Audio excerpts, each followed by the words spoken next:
काय बघितलं पुन्हा बघा, स्टँडर्ड हायड्रोजन इलेक्ट्रोड.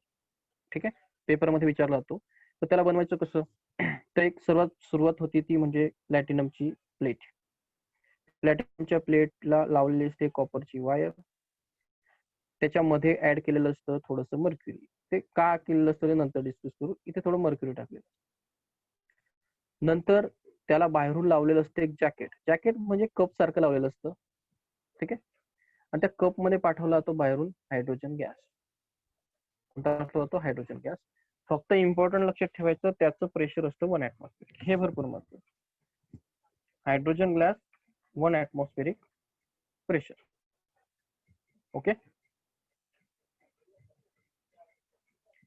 नंतर तुम्ही हायड्रोजन गॅस पाठवताय, 1 atmospheric प्रेशर पाठवताय. नंतर हे बाहेरचं वेसल आहे. मग ह्या बाहेर वेसल मध्ये काय असतं? तर ह्या वेसल मध्ये असतं एक सोल्युशन असतं, त्याला H+ सोल्युशन म्हणतात. H+ सोल्युशन म्हणजे असं कोणतेही सोल्युशन घ्या, त्याच्यामध्ये ऍसिड असणार. H+ चा अर्थ असतो ऍसिड. तर अशा प्रकारे तुमची डायग्राम असते की एक लिक्विड आहे, त्याच्यामध्ये H+ आयन आहेत, प्लॅटिनमची प्लेट आहे, मर्क्युरी आहे, वेसल आहे, कॉपरची वायर काही इम्पॉर्टंट नाही तेवढी लिहून टाका, हायड्रोजन गॅस आहे. असं जर बनवलं तर याला म्हणायचं स्टँडर्ड हायड्रोजन इलेक्ट्रोड. हा एक इलेक्ट्रोड तयार झाला आहे. लक्षात ठेवायचं तो हायड्रोजन इलेक्ट्रोड आहे. तुम्ही म्हणणार सर इलेक्ट्रोड म्हणजे कसा असतो? कॉपरची प्लेट, सिल्वरची प्लेट. आपल्याला गॅसचाही इलेक्ट्रोड बनवता येतो. मग गॅसचा इलेक्ट्रोड बनवायचं तर गॅस कधी बघितलं का गॅसचं असं रॉड बनणार आहे का? नाही बनत. मग त्यासाठी प्लॅटिनमचा प्लेट वापरा. प्लॅटिनम हा रिॲक्शन करत नाही, गॅस पाठवा. तो गॅस त्या प्लॅटिनमला अशा प्रकारे चिटकतो, इथे स्टिक होतो. ते प्लेट का बनवली आपण अशी? कारण तो प्लेट वरती तो हायड्रोजन अशा प्रकारे स्टिक होतो आणि तो इलेक्ट्रोड सारखं काम करतो. म्हणून याला म्हणतात गॅस इलेक्ट्रोड. चलो, डायग्राम मध्ये प्रश्न आहे का विचारा वगैरे कोणाला? 4 मार्क्सला तर येतं बॉय, मोस्टली 4 मार्क्सला हे येणार. ठीक आहे, 4 मार्क्सला तुम्हाला हे पेपरला येणार म्हणजे. चला बोला.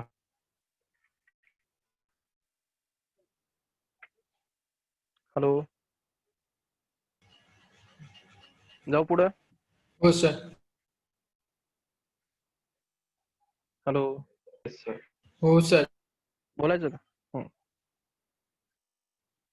आता पुढे बघा, डायग्राम संपल्यानंतर तुम्हाला लिहावं लागतं की हा इलेक्ट्रोड कन्स्ट्रक्शन लिहिलं ना तुम्ही. कन्स्ट्रक्शन 2 मिनिटाचं लिहून टाकायचं. काय लिहिणार कन्स्ट्रक्शन मध्ये? लिहायचं की एक प्लॅटिनमची एक प्लेट घ्यायची, त्यामध्ये एक सोल्युशन घ्यायचं, मग H2 गॅस घ्यायचं, त्याचं प्रेशर एवढं पाहिजे, ग्लासचं एक जॅकेट असतं, संपलं. एवढं 2-3 गोष्टी लिहिल्या म्हणजे प्रश्न संपला. महत्वाचा पॉईंट आला पाहिजे, हायड्रोजन, त्याचं प्रेशर, सोल्युशन, त्याचं 1m मोलॅरिटी, आणि बस तेवढंच. कन्स्ट्रक्शन संपल्यावरती यायचं फॉर्म्युलेशन. हा जो इलेक्ट्रोड बनवला त्याचा फॉर्म्युला काय? तर इलेक्ट्रोड लक्षात ठेवायचं, फॉर्म्युल्यामध्ये सर्वात पहिले काय लिहायचं? आपला हायड्रोजन गॅस आहे, त्याचं बघा, हा हायड्रोजन गॅस आहे, त्याचं काय तयार होणार? H2 गॅसचं काय तयार होणार आहे? H2 गॅसचं तयार होणार आहे H+. दिसतंय तुम्हाला? H2 गॅसचं काय तयार होणार आहे? H+. तुम्ही असंही लिहू शकता, प्लॅटिनम H2 H+, असंही चालतं. ऍक्च्युली उलट लिहिलंय, असं लिहू शकता तुम्ही. H2 गॅसचं काय होतं आहे? H+. आता कळालं? मी असं म्हणतो ना, H2 चं H+ तयार होतं, H2 चं H+, असं ते लिहिलं जातं. किंवा तुम्ही असंही म्हणू शकता, मग H+ चं H तयार होतं. पण ह्या रिएक्शन मध्ये H2 चं काय तयार होत आहे? H+. मग आपण कसं लिहितो? तर आपण असे 2 रेषांच्या ह्या साईडला लिहितो आणि याला म्हणतो एक इलेक्ट्रोड आहे. हा एक आपला कॅथोड एनोड आहे. हा कॅथोड आहे. ठीक आहे, कॅथोड का? कारण इथे काय होतं, इथून हा H2 चा H+ तयार होतो. मग इथे प्लॅटिनम का आलं? प्लॅटिनम शिवाय हा हायड्रोजन गॅस थांबू शकत नाही. म्हणजे प्लॅटिनम काय करतो? या हायड्रोजन गॅसला होल्ड करतो, म्हणून प्लॅटिनम गॅस वरती हायड्रोजन गॅस अटॅच होतो आणि नंतर H+ तयार करतो, म्हणून हा फॉर्म्युला असा आहे. कारण हायड्रोजन गॅस हा एकटा इलेक्ट्रोड बनवू शकत नाही, त्याला प्लॅटिनमच्या प्लेटवरती स्टिक व्हावं लागतं, म्हणून प्लॅटिनम प्लेट, त्यानंतर हायड्रोजन गॅस, नंतर H+. अशा प्रकारे हा इलेक्ट्रोडचा फॉर्म्युला आहे.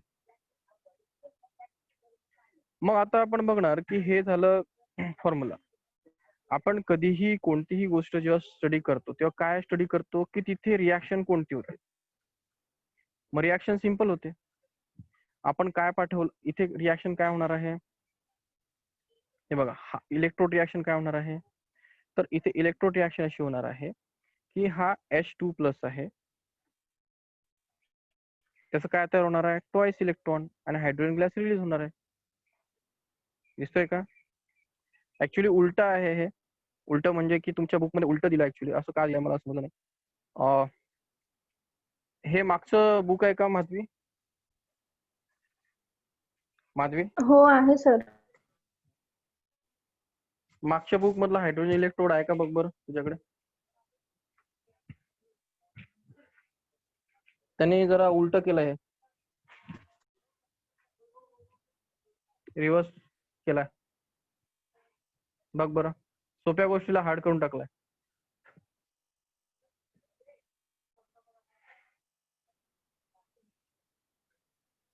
हा, 1 मिनिट सर. असलं तर पाठव. हा, वेट करा, 2 मिनिटं वेट करा.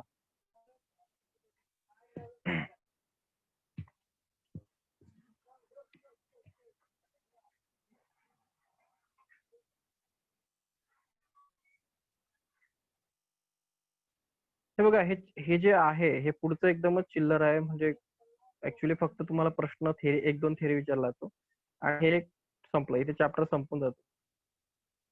मोस्टली तुमचं चॅप्टर संपलेलं आहे. हे थेरी 1-2 येतं. मला माहितही नाही हे ठेवलंय की नाही तुमच्या चॅप्टर मध्ये, अजून तोही प्रश्न आहे. राज, चेक कर बरं हे पेपर मध्ये आहे का तुमच्या, हो कट सर, कट बघतो. केलाय बघ बरं.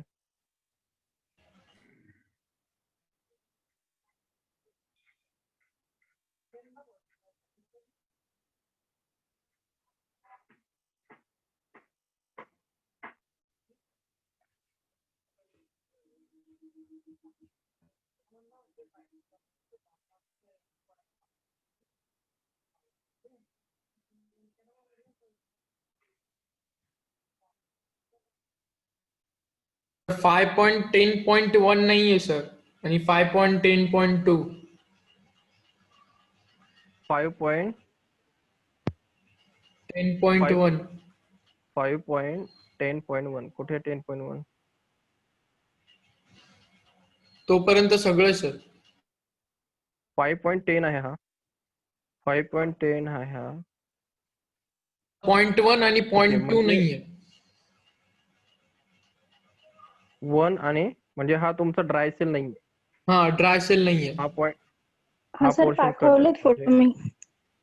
ओके, म्हणजे हा पोर्शन नाहीये आणि 10.2 ही नाहीये, म्हणजे तुम्हाला लीड हा, बॅटरी नाही. आणि 5.11 पूर्णच नाहीये. 5.11 पूर्णच नाहीये. मग सिलेबसच संपला तुमचा. हो. 5.11 कुठे? हे असं शोधायला इथे जरा जड जातं. सर, फोटो कुठे पाठवलेत. 5.11? हे बघा, ऍक्च्युली तुमचा चॅप्टर संपलाय बघा इथे, कारण यांनी सर्व 5.11 उडवून टाकलेला आहे, 5.10 ही उडवला आहे. मग काय संपलं तुमचं, फक्त एकच पॉईंट राहिलाय मग तुमचा, मी शिकवतोय तो लास्ट पॉईंट आहे हा. आणि सर ते निकेल कॅडमियम सेल आहे. पुन्हा सांग बरं राज, काय काय पुन्हा एकदा सांग, काय काय कट केलंय. 5.10.1 आणि 5.10.2 आणि 5.11 पूर्ण. ओके, म्हणजे 5.10.1 म्हणजे एक तुम्हाला फक्त गॅल्व्हनाइज सेल, फक्त एक एवढं एक हा, म्हणजे तेवढा 10 उडवलाय. तेवढा एक हे सेलचा बघा, पार्ट उडवलाय, ड्राय सेल, आणि तो दुसरा तो तो एक पार्ट बस. हा 10.1 आहे का मग? नाहीये, नाही ड्राय ना. सेल काहीच नाहीये, काहीच नाही. 5.10.1 काहीच नाही. हे बघा म्हणजे आता आपला सिलेबस एवढाच आणि आपण टॉपिक काय शिकतोय बघा एवढं, म्हणजे तुमचं फक्त एवढंच राहिलंय. मला वाटलंच ते की कारण ते चॅप्टर संपलंय तुमचं, कारण त्याला व्हॅल्युएशन नाहीये. आपण ठेवलं बघा, एवढं फक्त तुम्हाला शिकवायचं. हे चॅप्टर तुमचं ऑलरेडी झालेलं आहे. कुठे आहे माधवी?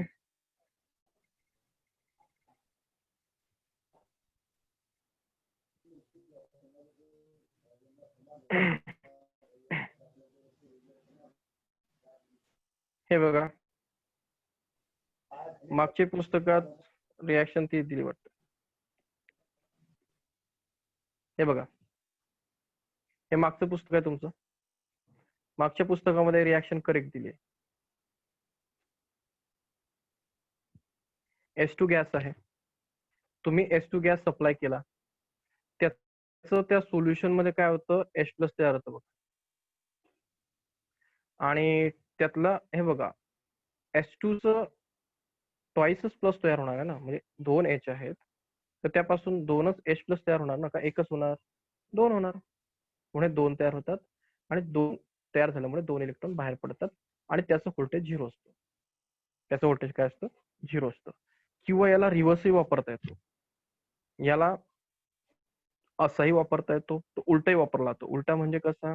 हा 2+ आणि त्याला 2 इलेक्ट्रॉन दिले की तो पुन्हा हायड्रोजन तयार करतो आणि त्याचंही व्होल्टेज 0 असतं.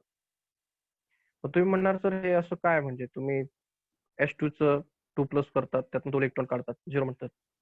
2+ चं 2 इलेक्ट्रॉन करतात, त्याला 0 म्हणतात. जेव्हा इलेक्ट्रॉन बाहेर जातात त्याला आपण काय म्हणतो? ऑक्सिडेशन.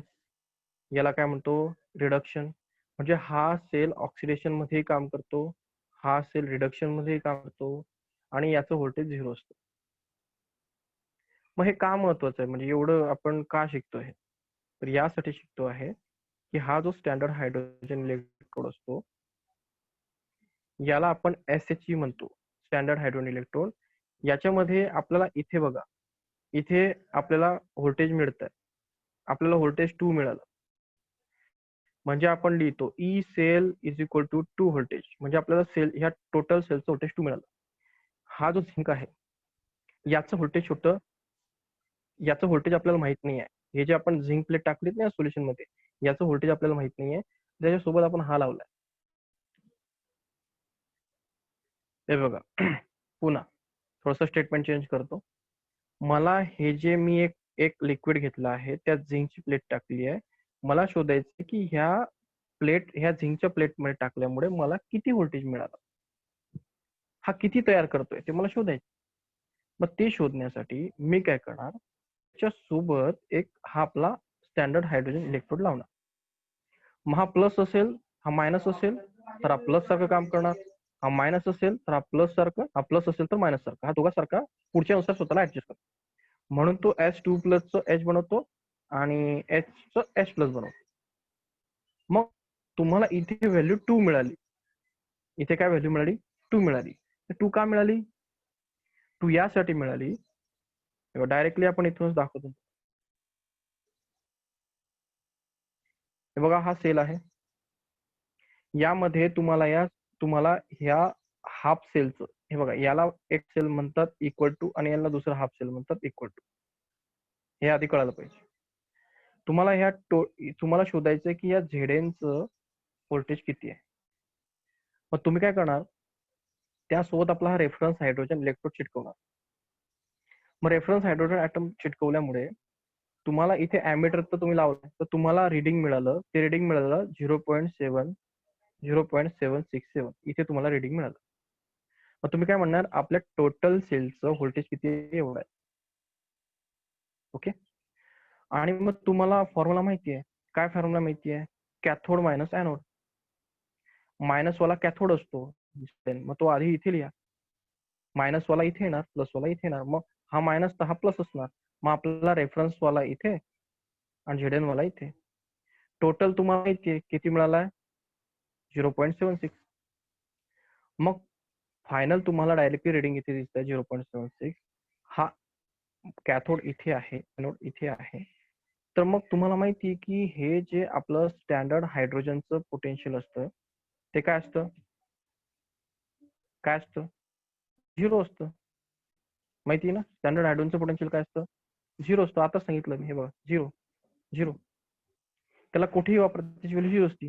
मग त्याची व्हॅल्यू जर पुट केली, मग 0 minus something is equal to, तुम्हाला मिळालं ना. मग Zn चं पोटेन्शियल किती मिळालं, डायरेक्टली व्हॅल्यू मिळाली.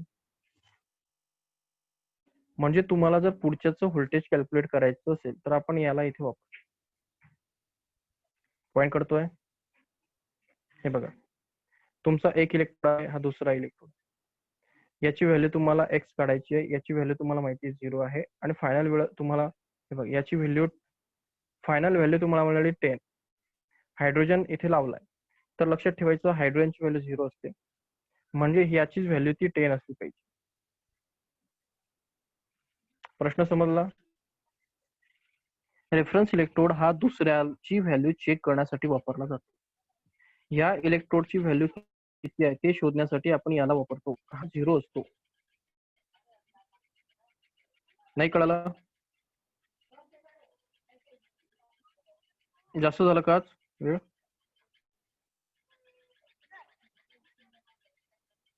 हे बघा आता इथे दाखवतो तुम्हाला. इथे तर तसंही लिहिलं नाही, इथे काहीच लिहिलं नाही, ते शॉर्टकट मध्ये. तुमचं हे नवीन बुक आहे ना, एकदमच शॉर्टकट झालेलं आहे. एकदम शॉर्टकट म्हणजे शॉर्टकट.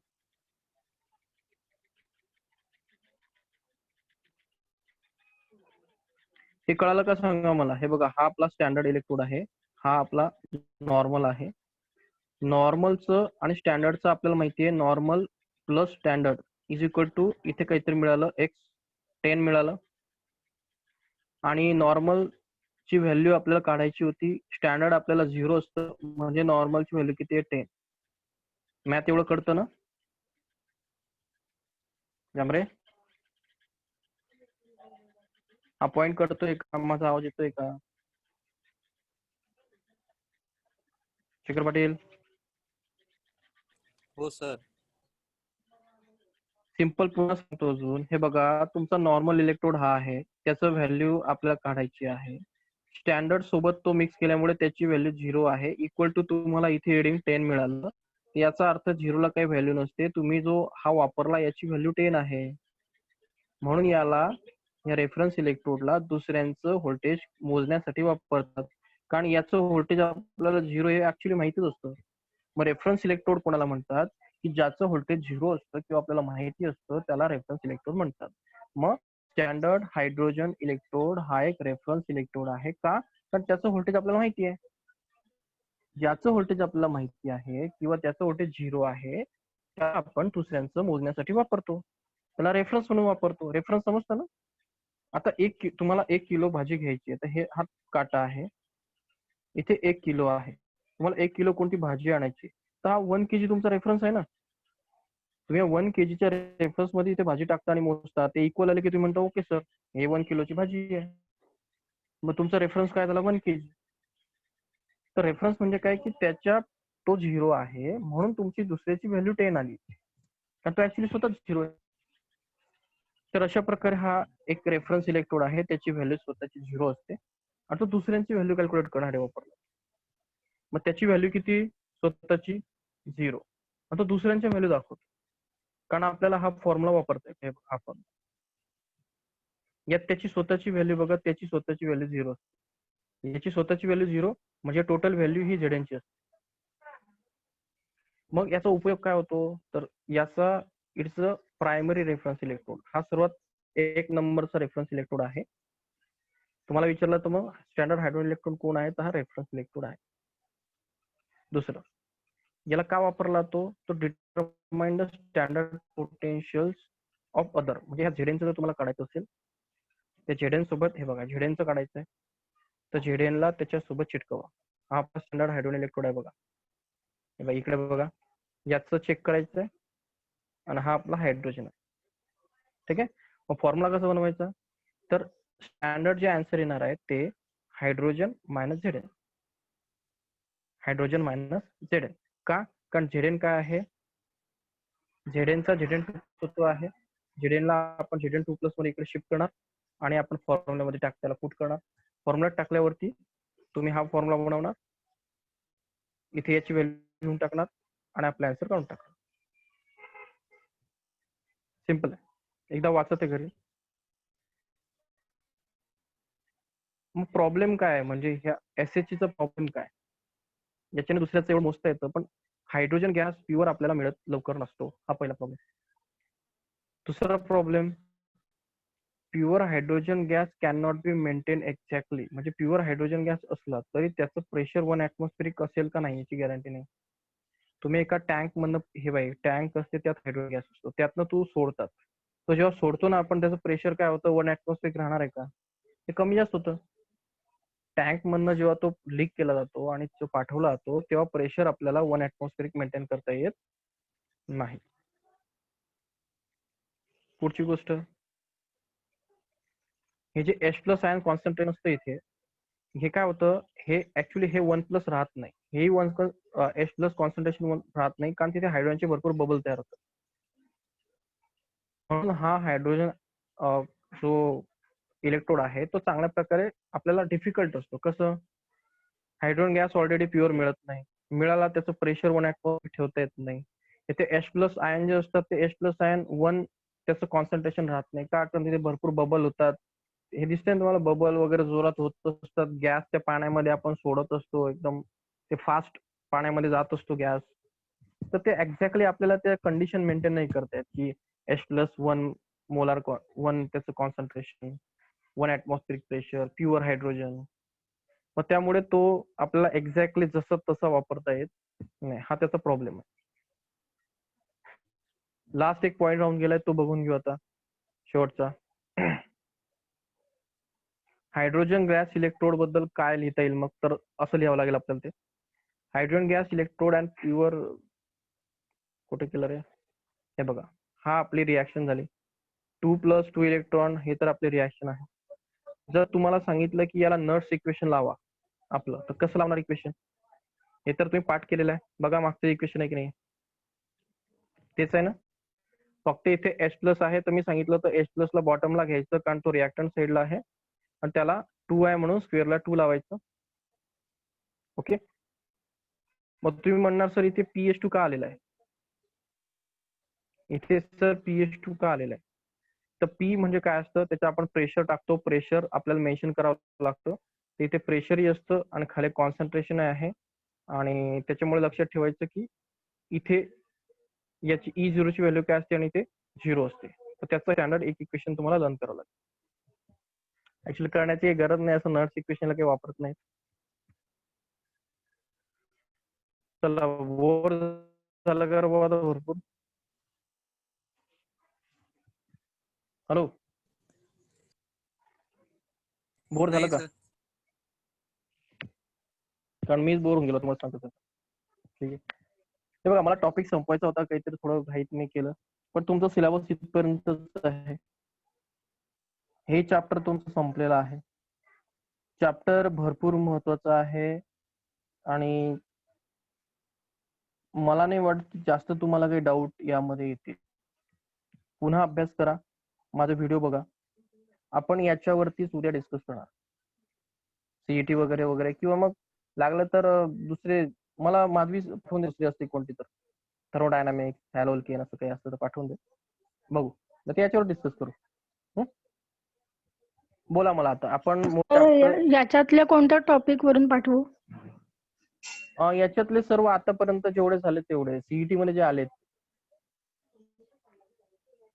हो, परीक्षेला आलेले, कळलं का? सगळेच पाठवू का तर सुरुवातीपासून? एक काम कर, त्याचं मला क्वेश्चनचं पूर्ण ते पीडीएफ आणि आन्सरचं पीडीएफ दोघे पाठवून दे. मी सर्च करून करून दाखवतो तुम्हाला. ते कशाला कट पेस्ट करते, चालेल. समजलं?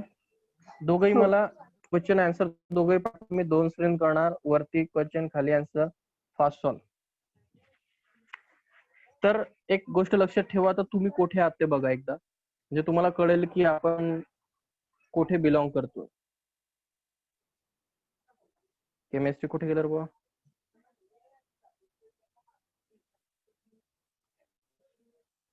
केमिस्ट्री मध्ये बघा, सॉलिड स्टेट तुमचं झालेलं आहे, सोल्युशन झालेलं आहे, इलेक्ट्रोकेमिस्ट्री झालेलं आहे. केमिकल कायनेटिक्स शिकवायला मला जास्तीत जास्त 2 किंवा 3 दिवस लागतात, त्याच्यामुळे 2-3 दिवसात ते झालेलं असेल. सरफेस केमिस्ट्री हा सर्वात चिल्लर टॉपिक. अरे हे याचं आहे वाटतं, हे सीबीएसईचं आहे. आपलं कुठे? हे सीबीएसई आहे ना, आपण स्टेट बोर्ड वाले.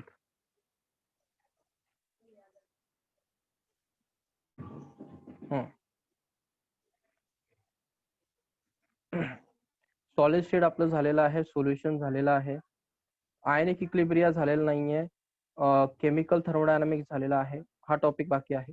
म्हणजे 11 ला आपल्याकडे होते त्यांचा तो झालेला आहे. पुन्हा हो. रिपीट करू. इलेक्ट्रोकेमिस्ट्री झालेला आहे. बघा तुमचे सर्वात मोठे चॅप्टर झालेले आहे. थर्मोडायनामिक्स, केमिस्ट्री, केमिकल कायनेटिक जास्तीत जास्त 3 दिवसाचा माझ्यासाठी चॅप्टर असतो. तुम्ही जर फास्ट चालेल तोही संपून जातो. ग्रुप नंबर 16, 17, 18 ट्रान्झिशन एलिमेंट, यामध्ये जो 17, 16, 18 आहे हा थोडासा वेळ घेतो. ट्रान्झिशन एलिमेंट जास्तीत जास्त 2 किंवा झालाय का नाही ना? ट्रान्झिशन नाही झाला ना आपला? नाही नाही सर. सर. नाही. कोऑर्डिनेशन कंपाऊंडला थोडा वेळ लागतो, 2 ते 3 दिवस लागतात. कन्सेप्च्युअल आहे.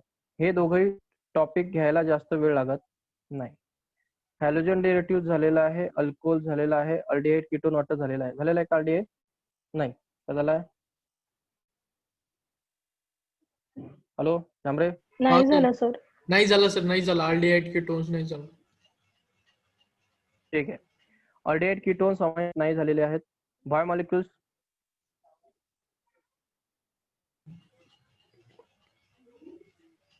नाही सर. माधवी? नाही सर, बायोमॉलिक्युल्स नाही झाला माझा पण. ओके. आता मला सांग नाही झालं झांबरे, हम्म. हे पॉलिमर तर झालेलं आहे. हो. माधवी झालाय? माझा नव्हता झाला सर. ठीक आहे. मला सांगा आता ह्या झांबरे यामधले कोणतं चॅप्टर उडवलं आहे का बोर्डने? नाही सर, असं Chapter. उडवलं नाही सर पूर्ण. ओके. चॅप्टरने उडवलंय. मग हे बघा सॉलिड स्टेट तर हा झालाय आपला, टोटली झालाय. हा तर आताच झाला इलेक्ट्रोकेमिस्ट्री. ओके. तर आपले जे जे मोठमोठे चॅप्टर झाले, थर्मोडायनामिक्स झाला, तर याच्यावरती आपण एक रिव्ह्यू घेऊ, एक छोटंसं एक डिस्कशन करू.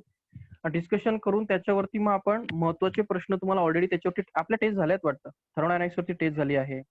तर तुमची पुढची टेस्ट इलेक्ट्रोकेमिस्ट्री वरती आता टेस्टचे क्वेश्चन आहेत ते तुम्हाला आज संध्याकाळपर्यंत अपडेट होऊन जातील. टेस्ट मध्ये असेच प्रश्न टाकणार मी की जे बोर्डला आलेले आहेत. तर झांबरे तू एक काम करणार, मला टेस्टचे प्रश्न पाठव. पाठवले तुमची सर. मंडेला टेस्ट आहे. पाठवलेत का? थांबा जरा 1 मिनिट.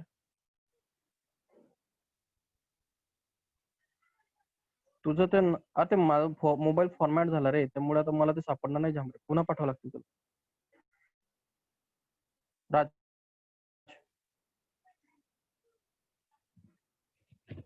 तर मोस्टली बघितलं तर आपला किती % सिलेबस झालेला आहे? नवीन लोकांसाठीचा सिलेबस जो झालेला आहे, नवीन लोक जे की शेखर पाटील वगैरे, थर्मोडायनामिक्सला मी जेव्हा रिव्हिजन करणार तेव्हा जास्त लक्ष द्यायचं. झांबरे आपले काही व्हिडिओ आहेत ना हो. राज? हो सर. तर यांना सर्वांना ग्रुपमध्ये टाकलाय का आपल्या? हा, सगळे सर. ओके. हे बघा रे, सर्वांनी लक्ष द्या. तुम्हाला हे चॅप्टर रिपीट करायचं आहे. ज्यांनी हॅलोजन डेरिव्हेटिव्ह आपलं रेकॉर्ड केले होते का झांबरे आपण? नाही सर, हॅलोजन नव्हतं. थांबा सर, बघतो. आपण कुठून रेकॉर्ड केलाय? हॅलोजन पासूनच आहे सर वाटतं, पण ते YouTube वर नव्हतं टाकलं, ते असं मी ग्रुपवर टाकायचे होते. ओके ओके, ग्रुपवर टाकायचं. ठीक सर आहे, जाऊ द्या. मी एक सर, रिव्हिजन ते करून घेईल तुला माझ्याकडे सर्व. सगळे टाकून देतो YouTube वर. हे बघा, जे असतील ते टाक तू झांबरे. मागच्यांनी बघा. आपण काय करू झाल्यानंतर, आता हे चॅप्टर झालं, पुढचं चॅप्टर आता मला कन्फ्युजन आहे की काय करायचं, म्हणजे पुढचं चॅप्टर तुमचं कोणतं घ्यायचं? चला, काय वाटतं तुम्हाला कोणतं घ्यायचं सांगा. सर बायोमॉलिक्युल्स मोठे आहे सर. हे हा सर, पण त्यातला पार्ट खूप काढलाय बायोमॉलिक्युल्स मधला, लवकरही होऊन जाईल. मग संपून टाकू बायोमॉलिक्युल्स. थोडंसं जरा इकडे येऊ, खाली येऊ. वरती भरपूर झालं आता, सॉलिड स्टेट झालं, सोल्युशन झालं, हे झालं, भरपूर होऊन गेलं. आता येथे हे बघा, बायोमॉलिक्युल्स एकदम छोटासा चॅप्टर आहे आणि बस एकदम बेसिक आहे. उद्या तुमचं नेक्स्ट चॅप्टर बायोमॉलिक्युल असेल, परंतु लक्षात ठेवा इलेक्ट्रोकेमिस्ट्रीचे व्हिडिओ बघा. मी जे महत्त्वाचे चॅप्टर मानतो केमिस्ट्रीमध्ये, त्यामध्ये हा चॅप्टर हा चॅप्टर यांना भरपूर वेटेज दिलं जातं. पुन्हा यात कोऑर्डिनेशनला कधी कधी कमी करतात ते. हे जे काही चॅप्टर आहेत यांचं वेटेज ते कधी झालं नाही. हे बघा, हे जे मी मार्क केलेत ना, हे चॅप्टरला जरा जास्तच वेटेज देतात. अल्कोहोल झाले, हॅलोजन डेरिव्हेटिव्ह झाले, केमिकल झालं, इलेक्ट्रोकेमिस्ट्री झालं. सर थर्मोडायनामिक्सला 6 मार्क्सचं वेटेज आहे, आणि इलेक्ट्रोकेमिस्ट्रीला त्याला 5 मार्क्सचं. ओके, मग ठीक आहे ना. हॅलोजन डेरिव्हेटिव्हला किती आहे? 8चं असेल, 7-8चं. हॅलोजन डेरिव्हेटिव्हला पण 5 मार्क्सच आहे. ओके, ठीक आहे ना. नाही, मी विचार असा नाही करत, तुमच्या बोर्ड प्रमाणे नाही विचार करत. मी सीईटी नीट प्रमाणे करतो की यातले क्वेश्चन कधीच मिस होत नाही. समजतंय का तुम्हाला? मी सीईटी नीटच्या दृष्टीने मी फक्त वॅटेज बोर्डच्या दृष्टीने नाही बघत. तर ठीक आहे, आपलं चॅप्टर संपलेलं आहे. याच्यावरती मंडेला माझा टेस्ट घेण्याचा विचार आहे. संध्याकाळपर्यंत तुम्हाला क्वेश्चन मिळून जातील आणि त्या क्वेश्चनला सर्च करा. आन्सर मला पाठवता आले तर मी पाठवतो, नाहीतर तुमच्याकडे इंटरनेट आहे, तुमच्याकडे बुक्स आहेत भरपूर, शोधा आणि ते मला पाठवा. थँक्यू. आणि बोर झालं तर सांगत जा. काय होतं की कधी कधी मी जास्त बोलतो. कोणाला काही बोर झालं का?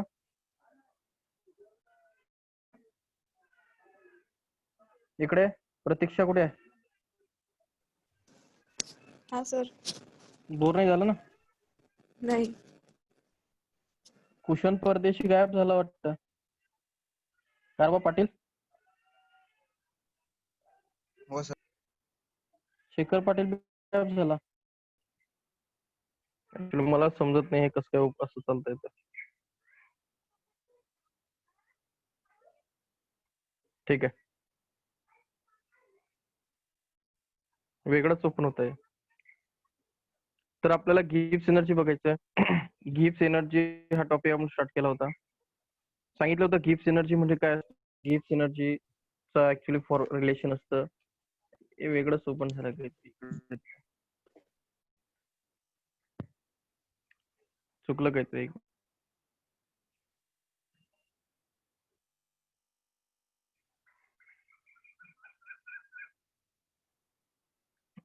गिब्स एनर्जी म्हणजे काय असतं, त्याला आपण डेल्टा जी ने दाखवतो. तर डेल्टा जी चा मिनिंग असतो NFE. काय असतो? NFE. NFE म्हणजे काय हे इक्वेशन तुम्हाला लर्न करायचंय.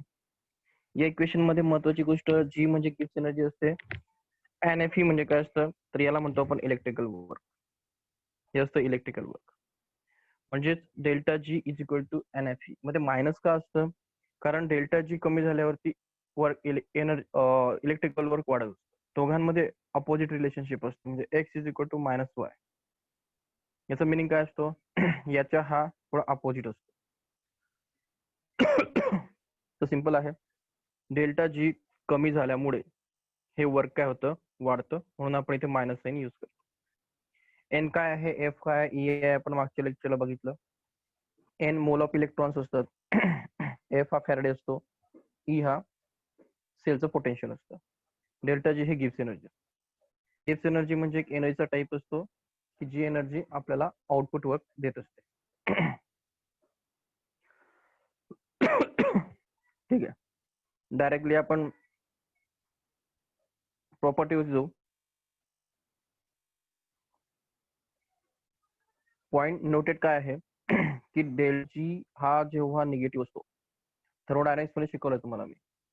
डेल्टा जी जेव्हा निगेटिव्ह असतो तेव्हा रिॲक्शन ही स्पॉन्टेनियस असते. आठवतंय का? थर्मोडायनामिक्स मध्ये मी शिकवलं होतं, डेल्टा जी जेव्हा निगेटिव्ह असतो तेव्हा रिॲक्शन स्पॉन्टेनियस असते.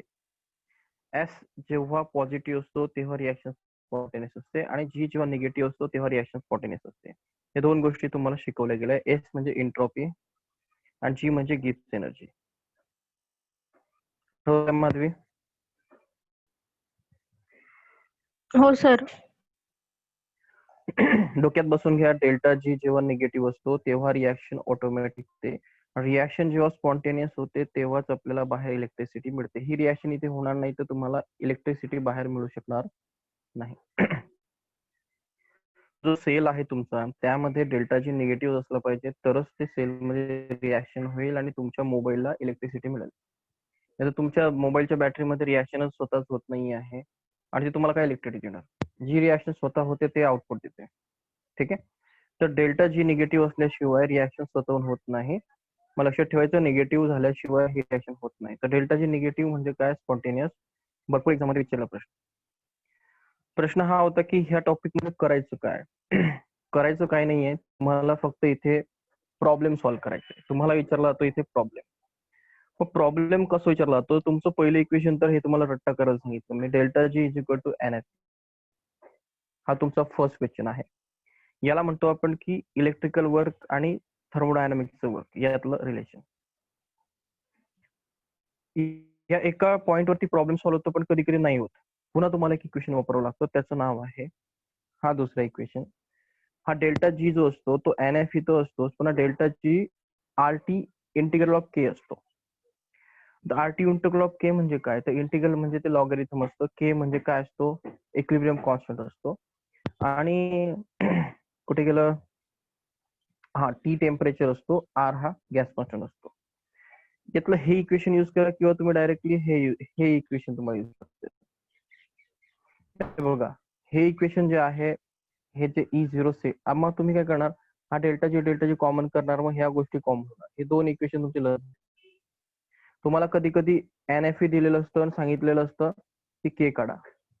मग तुम्ही म्हणणार डेल्टा जी कॉमन आहे म्हणजे याचं हे दोघंही सेम आहे. तुम्ही म्हणता मग दोघंही सेम. मग तुम्ही याचा आन्सर काढणं काय याचा आन्सर काढणं काय सेम आहे. तुम्हाला के मोस्टली तुम्हाला के काढायला सांगितलेला असतो आणि तुम्हाला टी दिलेलं असतं, आर पाठ करलेलं असतं, एफ स्टँडर्ड असतो, ई माहित नसतो. ई जर माहित नसेल चुकून तर तुम्हाला तो अशा प्रकारे काढावा लागतो, किंवा तुम्हाला ई विचारला जातो, किंवा तुम्हाला म्हटलं तर ई काय, तर ई काय तर इक्वेशन हे असतं कारण हा कॉमन असतो. मग तुम्ही काय करणार, ई काढायचा, के दिलेला असेल, आर दिलं असेल, टी दिलं असेल. पॉईंट कळतोय माझा. थोडस मॅथच्या दृष्टीने बघा.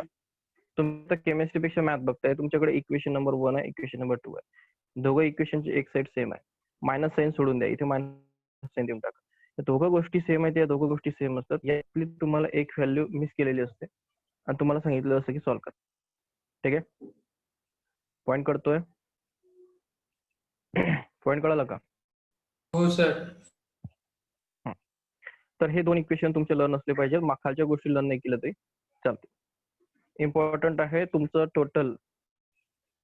मी काल त्यासाठीच ते रेकॉर्डिंगला पुढे गेलो नाही. दोन इक्वेशन्स वरती तुम्हाला 99% क्वेश्चन येणार आणि हा क्वेश्चन बोर्ड तोच. मी काय म्हणते, नीट, सीईटी, नाटा गिटा सर्व एक्झाम म्हणतो मी, कारण हे असं रिलेशन आहे की 3-4 चॅप्टरचं कॉम्बिनेशन आहे. हा जो के आहे हा एक केमिकल इक्विलिब्रियम मधला चॅप्टर मधला पॉइंट आहे. हा जी आहे हा थर्मोडायनामिक्स मधला आहे आणि हा ई आहे हा इलेक्ट्रोलिसिस मधला आहे. 3 कॉम्बिनेशन आहे. के हा वेगळा चॅप्टर, ई हा वेगळा चॅप्टर, जी हा वेगळा चॅप्टर. तिघांचं कॉम्बिनेशन मध्ये मोस्टली जे नीट सीईटी प्रश्न त्यांना असं हवं असतं की 3-4 चॅप्टरचं नॉलेज याला आहे का, हे चेक करण्यासाठी हा प्रश्न विचारला जातो. चला ठीक आहे. तर हा मग तुम्हाला सांगितलं की ई काढा. तुम्हाला सांगितलं ई काढा. ई माहिती तुम्हाला ई काढायचं असेल तर मग हे इक्वेशन लिहायचं तुम्ही ते असं लिहू शकणार, असं लिहिणार ना. मग तुम्हाला माहिती मग ई काढायला हा आय एन आपल्याला चालत नाही. हा एल एन चालतो का तुम्हाला, नाही, लॉक चालतो. मग लॉक करण्यासाठी माहिती तुम्हाला 3.20 ते मल्टिप्लाय करावं लागतं. मग स्टँडर्ड पार्ट करून घ्या 25 डिग्री.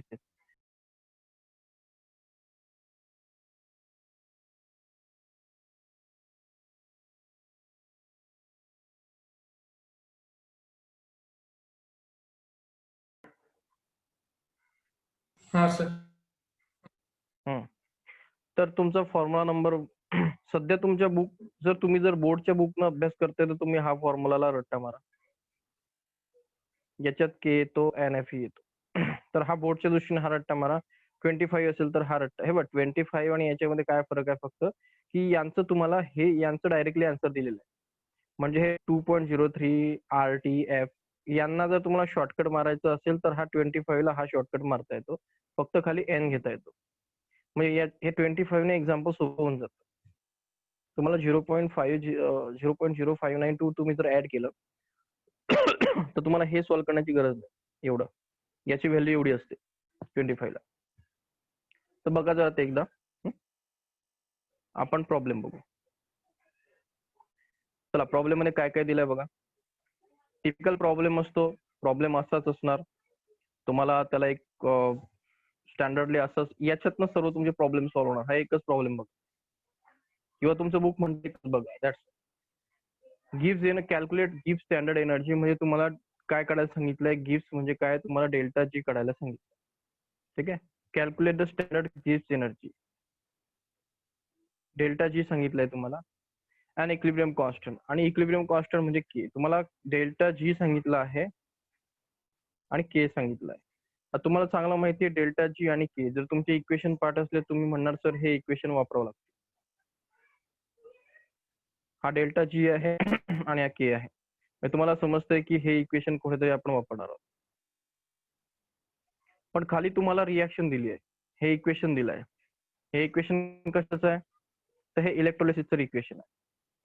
मग तुम्हाला हे समजलं पाहिजे मग की प्रश्न हा डेल्टा जी चा आहे, के चा आहे, पण त्याच्यामध्ये तुम्हाला डेल्टा ई सेलही तुम्हाला काढता येऊ शकतो. म्हणजे तुम्हाला हा दिलाय, हा काढायचा आहे ना, ही व्हॅल्यू दिली आहे इलेक्ट्रोलिसिसची.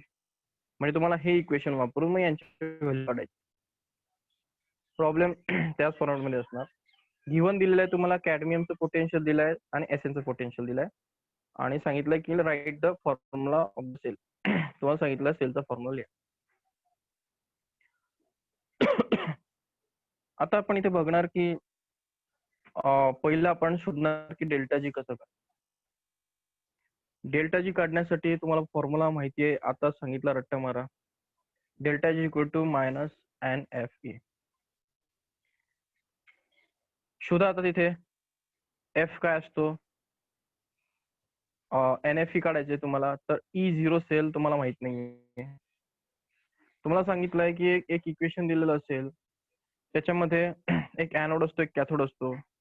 हा एसएन प्लस आहे, हा कॅथोड आहे, एनोड आहे. यामध्ये तुम्हाला एसएन एक दिला आहे आणि सीडी एक दिला. तर तुम्हाला सांगितलं याच्यामध्ये पहिले की इक्वेशन लिहा. काय लिहा? इक्वेशन लिहा. आता बघा तिथे कोण वाचणार हे? माधवी 1 नंबर वाच इथून. Solution. The cell is made of 2 electrodes. Cadmium 2 plus aqueous gives cadmium and Sn2 plus aqueous gives Sn. Standard potential value of Sn2 plus aqueous Sn solid electrode is higher than that of the cadmium 2 plus cadmium electrode. Hence, Sn2 plus Sn electrode is cathode and cadmium 2 plus cadmium is anode. Cell formula is cadmium gives cadmium 2 plus and Sn2 plus gives Sn.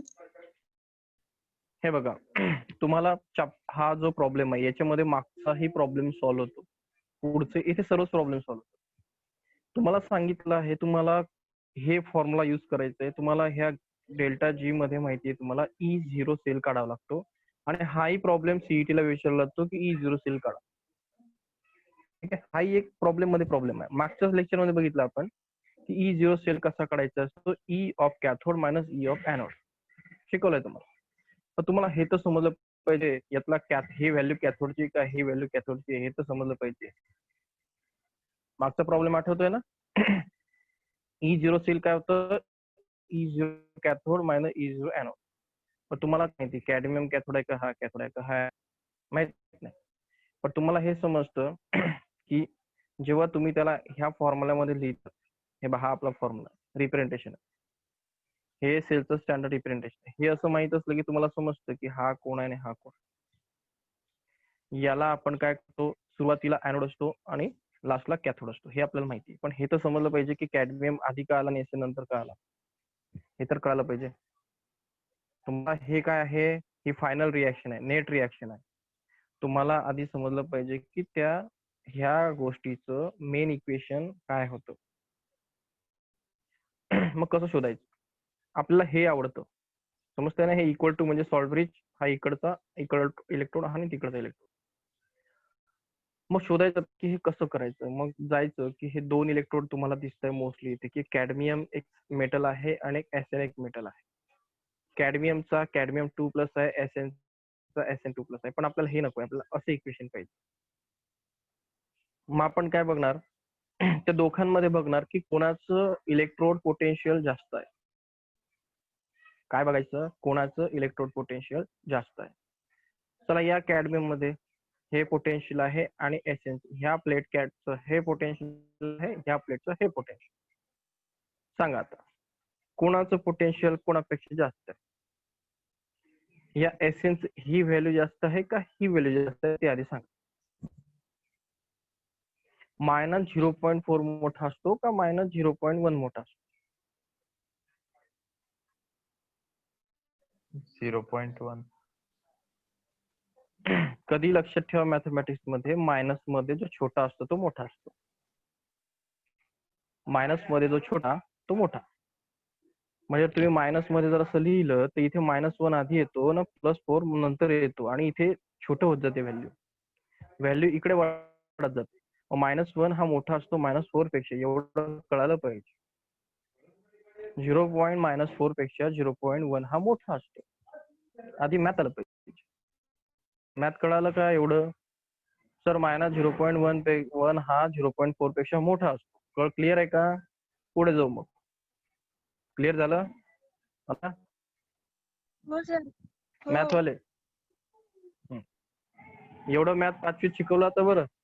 -1 पेक्षा -4 हा लहान असतो असं math मध्ये कधी शिकवलं तर 5th मध्ये.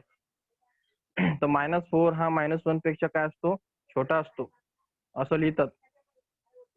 असं हा -1 एवढं समजलंच पाहिजे तरच प्रॉब्लेम सॉल्व्ह आहे. हे नाही समजलं तर प्रॉब्लेम सॉल्व्ह होऊ शकत नाही. एवढं मॅथ तर आलंच पाहिजे. चला, शोधलं आपण. -1 हा -4 पेक्षा मोठा आहे. म्हणजे मोठा कोण आहे? मग हे व्हॅल्यू मोठी आहे, हे व्हॅल्यू छोटी आहे. चला, म्हणजे एसएन ची व्हॅल्यू मोठी आहे. काय कळालं आपल्याला? एसएन ची व्हॅल्यू मोठी आहे.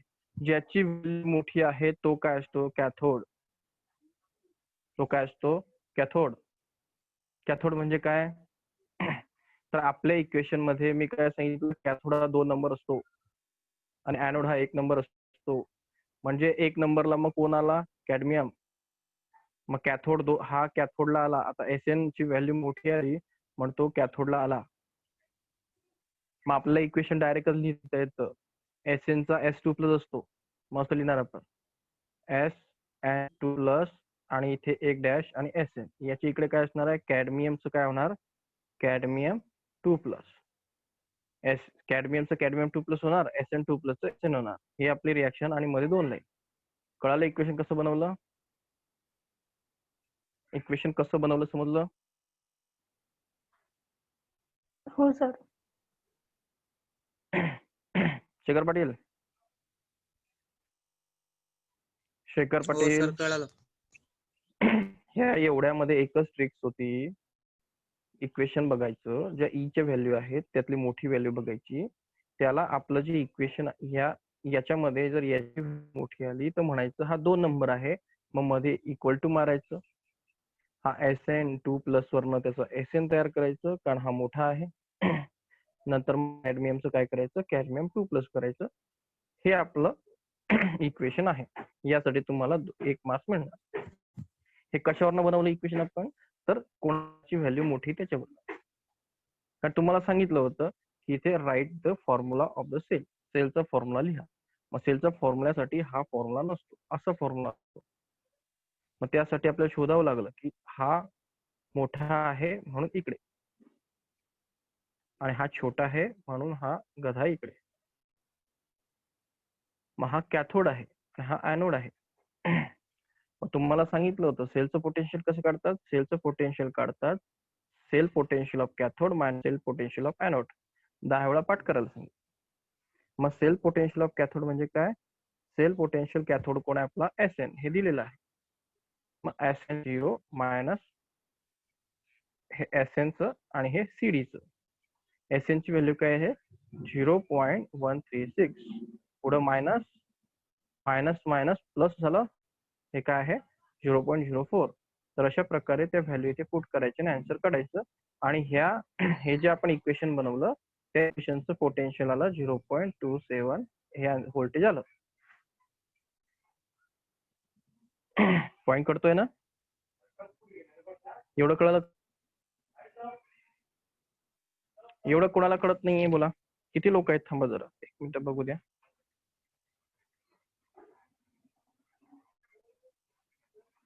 ओके.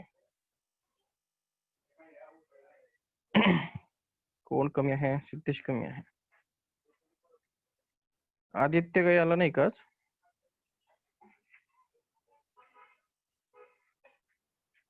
साहिल आहे. ठीक आहे. हे बघा रे, प्रॉब्लेम वर पुन्हा फोकस करा. मला विचारा की तुम्हाला इथे कुठे डाऊट आहे, मग त्याच्यावरती बोला. हे बघा, सुरुवात एकदम सिंपल आहे. प्रॉब्लेम मध्ये तुम्हाला या 2 व्हॅल्यू दिलेल्या असतील. यातली मोठी व्हॅल्यू शोधा आणि त्याला 2 नंबर ठेवा. SN आहे तर SN2 प्लस आणि SA याला तुम्ही 2 नंबर ठेवा आणि ज्याची व्हॅल्यू प्लस आहे त्याला 1 नंबर ठेवा. एवढंच लक्ष द्या, हे वरती बघू नका. आणि मध्ये 2 लाईन मार्क. याला त्या सेलचा फॉर्म्युला म्हणतात. मिनिमम 1 मार्क्स साठी फॉर्म्युला विचारला जातो. तर फॉर्म्युला शोधण्यासाठी फक्त तुम्हाला एक असं रिॲक्शन लागतं आणि ह्या 2 व्हॅल्यू लागतात. ह्या 2 व्हॅल्यू मधली जी मोठी व्हॅल्यू आहे त्याच्यावरनं तुम्हाला डायरेक्टली हे इक्वेशन बनवता येतं. एक्झॅक्ट हे इक्वेशन बनलं की पहिल्याला ऍनोड म्हणायचं, दुसऱ्याला कॅथोड म्हणायचं. आणि ह्या ऍनोडची व्हॅल्यू ही असते, कॅथोडची व्हॅल्यू ही असते. या कॅथोड मधनं ऍनोडला मायनस करायचं कारण आपला फॉर्म्युला आहे. आणि आन्सर मिळालं की आपण म्हणतो की हा जे सेलचा फॉर्म्युला होता त्या सेलचा शेवटचं व्होल्टेज आपल्याला एवढं मिळणार. याला 2 मार्क्स मिळतात. हा मागचा प्रॉब्लेम आहे की सेलचं व्होल्टेज कसं काढायचं.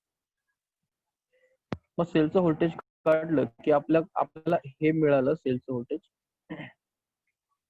एफ ची व्हॅल्यू स्टँडर्ड असते, तिची व्हॅल्यू असते पाठ करून घ्यायची. एफ म्हणजे 96500. इथे गोष्ट क्लिअर तर इथे जे गप्पा होत आहेत बघा, इथे 2 मोल्स ऑफ इलेक्ट्रॉनच्या गप्पा होत आहेत. इथे काय केलं तर 2 मोल्स ऑफ इलेक्ट्रॉन. आता 2 मोल्स ऑफ इलेक्ट्रॉन इथे कशा प्रकारे आता कुठून आणले बरोबर. आता 2 मोल्स ऑफ इलेक्ट्रॉन का आले ते आता मला सांगा. बघा, एफ ची व्हॅल्यू तर तुम्हाला सांगितली डायरेक्ट फिक्स असते. ई ची व्हॅल्यू काढायची असेल तर तुम्हाला आधीच सांगितलं मी, ह्या 2 व्हॅल्यूला एकतर प्लस करा, मोस्टली काय करावं लागतं तर ह्या व्हॅल्यूना मायनस करा. तुम्हाला ह्या प्लस मायनस मधनं ई ची व्हॅल्यू मिळते. म्हणजे सीईटीला तर मी तुम्हाला डायरेक्टली प्लस मायनस करायला शिकवतो आणि आन्सर काढायला. मी प्रश्न म्हणतो की वाचायचा या चॅप्टर मधला ह्या व्हॅल्यू दिल्यानंतर प्रश्न कधी कधी वाचलाही जात नाही. पण बोर्ड साठी तुम्हाला चांगल्या प्रकारे ते व्हॅल्यू काढावी लागते, ती काढायची. आता इथे प्रश्न आला की तुम्हाला हे ई ची व्हॅल्यू मिळाली. एफ तर रट्टा मारायचा राहिला. एन, एन म्हणजे काय, number of mole of electron. आता मोल ऑफ इलेक्ट्रॉन कसं काढणार. मी आधी सांगितलं की तुम्हाला जर असं लिहिलेलं असलं twice a plus twice b is equal to 5C तर हा त्याचा मोल असतो. त्या शेजारच्या मॅथ लिहिलं असतं ना ते मोल. मग आता तुम्हाला इक्वेशन मिळाला इथे. आता बघा बरं, कॅडमियमचं काय झालं, कॅडमियम 2+ झालं. म्हणजे बघा कॅडमियम 2+ झालं. 2+ झालं म्हणजे त्यातनं 2 इलेक्ट्रॉन बाहेर पडलेत ना, कॅडमियमचं. हे बघा, हे वरचं विसरून जा, हे एकदम मोठं वाटतंय, ते पुढून टाका. कॅडमियमचं कॅडमियम 2+ झालं म्हणजे काय, त्यातनं 2 इलेक्ट्रॉन बाहेर पडलेत. मग ह्या 2 इलेक्ट्रॉनच्या शेजारी 2 आहेत म्हणजे ह्या रिएक्शन मध्ये 2 मोल आहेत. संपलं. 2 इलेक्ट्रॉन म्हणजे 2 मोल ऑफ इलेक्ट्रॉन. इथे 2+ चा अर्थ होऊन जातो की याच्यामध्ये 2 मायनस इलेक्ट्रॉन बाहेर पडलेत म्हणजे 2 म्हणजे 2 मोल्स. संपला प्रश्न. डायरेक्ट कधी समजतं की ते 2 मोल्स ऑफ इलेक्ट्रॉन. मग तुमच्याकडे 2N2 आहे, F आहे, E आहे. आन्सर काढा. आन्सर तुमचं मायनस आलं. मायनस आलं म्हणजे तुमचं जे रिॲक्शन आहे ते स्वतःच होणार आहे, म्हणजे तुमचं सेल काम करणार. जर तुमचा जी प्लस आला तर सेल काम करणार नाही. सेल मायनस जी मायनस आहे म्हणजे रिॲक्शन तुमच्या सेलमध्ये होणार आहेत आणि तुमची रिॲक्शन काम करणार आहे, ते तुमचा सेल तुम्हाला आउटपुट देणार. तर अशा प्रकारे तुमचा जी कॅल्क्युलेट केला जातो. जी कॅल्क्युलेट करून कधी कधी गोष्ट थांबत नाही. तुम्हाला सांगितलं जातं की पुढं ई कॅल्क्युलेट करा. काय कॅल्क्युलेट करा? के, इक्विलिब्रियम कॉन्स्टंट करा. आता तुमच्याकडे जी आहे, दुसरा फॉर्म्युला तुम्हाला शिकवला मी. कसा फॉर्म्युला? हा फॉर्म्युला पाठ करा. 25 डिग्री सेल्सिअसचा फॉर्म्युला कुठे होता? शॉर्टकट. E0 सेल माहिती आहे.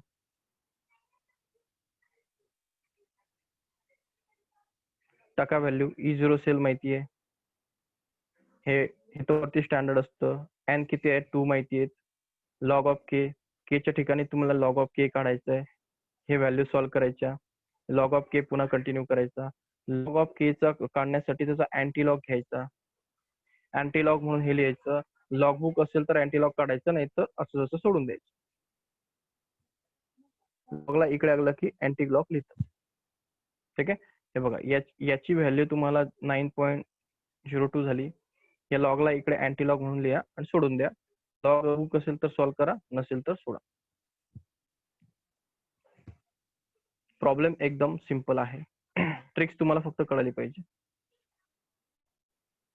चला प्रश्न विचारा तुम्हाला की सर यात प्रॉब्लेम कुठे आहे? तर आम्हाला काय कळालं किंवा इथे काय होऊ शकतं? बोला.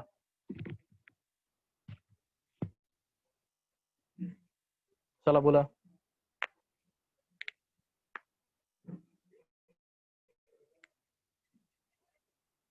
हॅलो. अरे एवढी शांती रे बाबा, एवढी शांती नकोय आपल्याला. बोलत जा जरा. म्हणजे काय होतं की माझा मी अर्ध्या घंट्यामध्ये फक्त 15 मिनिटं याच घालवतो. समजलं का? बोला बोला जरा, बोलत जा तुम्ही. Yes sir, no sir, how sir, नाही सर. अरे बाबा समजलं का तुम्हाला? काही प्रश्न आहे का? त्यामुळे कळालं सर. पुन्हा सांगतो एकदा. गिव्स एनर्जी काढायची होती. त्याला हे गिव्स एनर्जी आपण इथे काढली. क्लिअर कॉन्स्टंट काढायचा होता, के तो इथे काढला. त्यासाठी तुम्हाला एक इक्वेशन दिलं होतं. 25 डिग्री सेल्सिअस दिले होते म्हणून आपण हा फॉर्म्युला यूज केला. बरोबर. हा तर स्टँडर्ड फॉर्म्युला आहे. यासाठी एफ रट्टा मारायचा असतो. 2 कुठून आणायचा असतो? 2 प्लस असलो तर 2 लिहायचा, 1 प्लस तर 1 लिहायचा. ते डायरेक्टली प्लस वरनं समजा येते की यांची व्हॅल्यू किती आहे. 2 प्लस आहे तर यांची व्हॅल्यू. ई माहित नव्हता. ई काढण्यासाठी तुम्हाला हे एवढं खटाटोप दिला होता. पण मग ईचा फॉर्म्युला लिहायचा. मग हा ईचा स्टँडर्ड फॉर्म्युला आहे. पण कशातून काय मायनस करायचं माहित नाही आपल्याला. म्हणजे यातनं हे मायनस करायचं का यातनं हे. आपल्याला हेच माहित नव्हतं की आपल्या फॉर्म्युलामध्ये इथे कॅथोड असतो आणि इथे ॲनोड असतो. आपल्याला माहित नव्हतं की यातला कॅथोड आणि ॲनोड कोण आहे. शोधावं लागेल. मागच्या प्रॉब्लेम मध्ये सोपं होतं. हे असं दिलं होतं बघा हा फॉर्म्युला. मग मी याला ॲनोड म्हणायचो, याला कॅथोड म्हणायचो. एसएन ची व्हॅल्यू वरती घ्यायचो आणि त्यातनं ॲनोडची व्हॅल्यू मायनस करायचं आणि उत्तर लिहायचं. हे असं होतं, ते सोपं होतं. पण इथे दिलेलं नाही ते. मग आपल्याला असं आधी बनवावं लागेल. मग असं बनवण्यासाठी यांची व्हॅल्यू फक्त आपण चेक केली. हा जो मोठा आहे तो 2 नंबर, छोटा आहे तो 1 नंबर, मध्ये 2 रेषा, संपलं. मग हा झाला आपला कॅथोड मोठा. म्हणजे कधीही लक्षात ठेवा, तुम्हाला ट्रिक सांगतो. तुम्हाला E0 सेल काढायची असेल ना तर मोठ्या व्हॅल्यूतनं छोटी व्हॅल्यू मायनस करून टाकायची. तुमचा E0 सेल डायरेक्ट मिळून जातो. शॉर्टकट काय त्याला? मी का म्हणतो सीईटीला हा प्रॉब्लेम सॉल्व्ह नाही करावा लागत. तुम्हाला काय विचारलेलं असतं सीईटीला की E0 सेलची व्हॅल्यू काढा शॉर्टकट मध्ये. मग काय केलं जातं की अशा 2 व्हॅल्यू तुम्हाला दिलेल्या असतात. मग त्यातनं काय करायचं? मोठ्यातनं छोटी व्हॅल्यू मायनस केली किती याची व्हॅल्यू असते E0 ची. मग तुम्ही म्हणणार सर हे तर प्लस आली. मग साधी गोष्ट आहे ना, ह्या मोठ्यातनं हे मायनस करणार तर हे प्लस होणार ना. समजतंय का तुम्हाला? हे बघा तुम्ही आता हे जे बघा, आता ही जी व्हॅल्यू आहे, ओके. आता ह्या व्हॅल्यू मध्ये जा तुम्ही. ही व्हॅल्यू मोठी आहे, ही व्हॅल्यू छोटी आहे.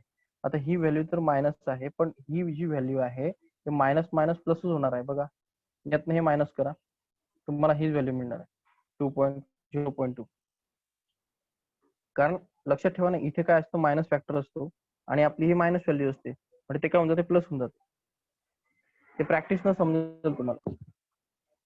मोठी व्हॅल्यू घ्यायची, त्याच्यात छोटी व्हॅल्यू मायनस करायची आणि त्याला पुन्हा मायनस लावायचं, तुमचा आन्सर करेक्ट येऊन जाईल, असं म्हणायचं मला. ठीक आहे, चला ते ट्रिक्स नंतर बघू. आता काय करायचं, मोठी व्हॅल्यू घ्यायची, त्याला 2 नंबर लिहायचं, त्याचं इक्वेशन 2 नंबर बनवायचं, छोट्या व्हॅल्यूचं इक्वेशन 1 नंबर बनवायचं, याला ऍनोड म्हणायचं. मग ही 0 सेल म्हणजे कॅथोड मायनस ऍनोड करायचं. मग कॅथोडची व्हॅल्यू ही ऍनोडची व्हॅल्यू, मग आन्सर काढायचं. 2 म्हणजे एन टाकायचं, एफ म्हणजे हे टाकायचं, उत्तर काढायचं. चला 2 प्रश्न संपले. तिसरा प्रश्न, 25 डिग्री सेल्सिअसला इक्विलिब्रियम कॉन्स्टंट काढायचं आहे, म्हणून हे इक्वेशन लिहायचं. कारण आपल्याकडे E0 सेल ऑलरेडी प्रेझेंट आहे, के काढायचं आहे, व्हॅल्यू टाकायची, उत्तर के लॉगचं उत्तर हे आहे, मार्क्स मिळतील. पण पुढे सॉल्व्ह करायचं, केला अँटी लॉग टाकायचा, संपवायचं.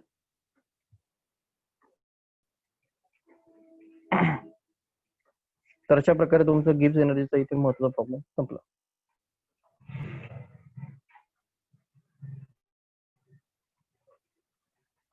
सर हे प्रश्न असेल तर मला विचारू शकता.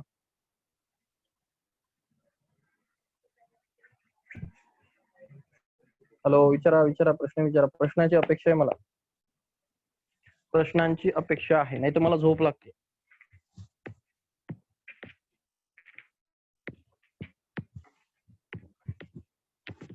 एकालाही प्रश्न नाही. सर एक के लॉगचं काय आहे सांगा बरं, के लॉग कसं काय? मला वापस के लॉग म्हणजे काय, तर हे बघा, लॉगॅरिथम मध्ये असं असेल, लॉग ऑफ एक्स असेल इज इक्वल टू 10 असेल, तर मॅथ काय म्हणतं, x log of anti log of 10 अशा प्रकारे काढला जातो. म्हणजे लॉग ऑफ एक्स ला एक्स ची व्हॅल्यू काढायची असेल तर त्याला तिकडे देताना अँटी लॉग काढावा लागतो. तसं काय होतं, लॉगच्या अपोजिट काय होणार आहे, अँटी लॉग. किंवा लॉग इकडे असतो, त्याच्यातला जो एक्स व्हॅल्यू आहे त्याला जर काढायची असेल तर त्या व्हॅल्यूला काढण्यासाठी आपण लॉगला तिकडे डिव्हाइड मध्ये नेतो. आता डिव्हाइड मधल्या लॉगला आपण अँटी लॉग. हे बघा, हा log of x is equal to 10 आहे. मग आपण काय म्हणतो की हा लॉग आहे, याला जर काढायचं असेल तर तुम्ही असं याला काढण्यासाठी इथे त्याला शिफ्ट करावा लागतो. मग याला या गोचा ह्या आता हे बघा, ह्या एक्सचा लॉग काढायचा आहे तर त्याला आपण अँटी लॉग लिहितो. अँटी लॉग आणि लॉग काय, हे बघा, हा एक्स आहे, लॉग आहे आणि हा 10 आहे. हा लॉग मी उडवला. हा लॉग केव्हा उडवला, जेव्हा की मी त्याचं अपोजिट न तिथे मल्टिप्लाय केलं, अँटी लॉगने केलं. मग अँटी लॉगने मल्टिप्लाय झालं, उडालं. म्हणजे जर मला जर असं 1/2 मला जर हा 2 उडवायचा असेल, मी काय करतो, 1/2 ने मल्टिप्लाय करतो, म्हणजे तो उडून जातो. पण इक्वेशनला मला इथेही काय करावं लागतं, 1/2 ने मल्टिप्लाय करावं लागतं. मग मी इथे लॉग उडवण्यासाठी मी अँटी लॉग म्हणून याला उडवतो, पण मला 10 ला तो अँटी लॉग मल्टिप्लाय करावा लागतो. जसं 1/2 इकडे 1/2 ने माझा 2 उडाला, तिकडे काय झालं, माझा 1/2 ने 10 ला मल्टिप्लाय झालं. तसं लॉग मध्ये मी इकडे लॉग उडवला तर मला दुसऱ्या साईडला त्याला काय करावं लागतं, अँटी लॉगने मल्टिप्लाय करावं लागतं. जसं 1/2 ने मल्टिप्लाय केलं 2 उडवण्यासाठी, तसं लॉगला मला 1/log ने मल्टिप्लाय करावं लागतं दुसऱ्या साईडला, आणि त्याला अँटी लॉग म्हणतात. करतोय पॉइंट करतोय का बघा. अँटी लॉग कसा काय घेतात, मला वाटतं याच्यावरती हितेश सर चांगलं कमेंट करतील. त्याच्यावरती एक सेशनच घ्यावं लागेल लॉग वरती. कॅरेक्टरिस्टिक मेंटिसचा प्रॉब्लेम तुम्हाला प्रॉब्लेमच सॉल्व्ह करावं लागतील 5-6, तेव्हा ते कळेल. असं डायरेक्ट केमिस्ट्री मध्ये नाही समजणार तुम्हाला. ते तुम्हाला एक 2-3 घंटेचं सेशन घ्यावं लागेल, म्हणजे चॅप्टर घ्यावं लागेल. मोठे मोठे मॅथचे कॅल्क्युलेशन लॉगने कसे करतात, तर ते मला वाटतं हितेश सर घेतील. त्यांना हितेश सरना सांगतो मी, तुम्ही एक टाइम ठरवा आणि मग त्याच्यात ते सॉल्व्ह करा. ठीक आहे, लॉगचे प्रॉब्लेम सॉल्व्ह करून घ्या, कारण कॅल्क्युलेशन हे लॉगनेच होतात. हे जे असं तुम्ही छोटे छोटे आता हे जे दिसतंय तुम्हाला हे छोटं ठीक आहे हे 0.267 वगैरे हे जे ना हे लॉगने सॉल्व्ह केलं तर फास्ट होतं. तुम्ही असं कुठपर्यंत डिवाइड वगैरे हे मल्टिप्लाय करणार का तुम्ही डिवाइड करणार का हे नाही. तुम्हाला असं काही दिलं मी मोठमोठे कॅल्क्युलेशन हे लॉगने सॉल्व्ह करायला पाहिजे फास्ट होतात. चला तर मॅथ्स बद्दल मला वाटतं हितेश सर सॉल्व्ह करतील. केमिस्ट्री बद्दल बोला.